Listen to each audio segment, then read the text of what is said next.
La didattica a distanza è iniziata. A dare il benvenuto agli alunni per una lezione di matematica è la preside del liceo classico Canova, Maria Rita Ventura.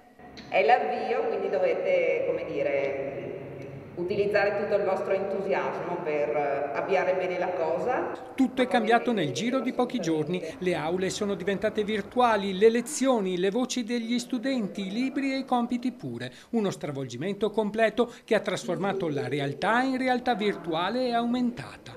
Una didattica già collaudata da efficienti docenti in primavera. Da scuola è la prima volta e sta andando bene, devo dire sta andando bene.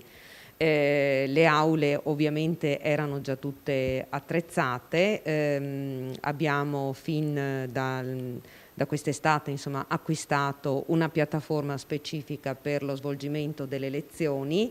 Per avere una connessione stabile in questi giorni verrà finito il lavoro di potenziamento iniziato a fine luglio nella rete. Alcuni professori potranno talvolta svolgere le lezioni dalla propria abitazione. Quelli che hanno interamente le classi da casa in questo momento fanno lezione da casa, mentre quelli che hanno alcune classi in presenza, altre a distanza, lo stanno facendo in presenza. Anche al liceo Duca degli Abruzzi il bilancio è positivo. Il 75% degli studenti è riuscito a partecipare alle lezioni online. Nel liceo più numeroso della provincia la presenza è comunque consistente. Sono 1996 studenti e dire 75% e 25% in presenza vuol dire dei pacchetti di 500 studenti. La DAD non deve essere vista come un ostacolo per la dottoressa Piva.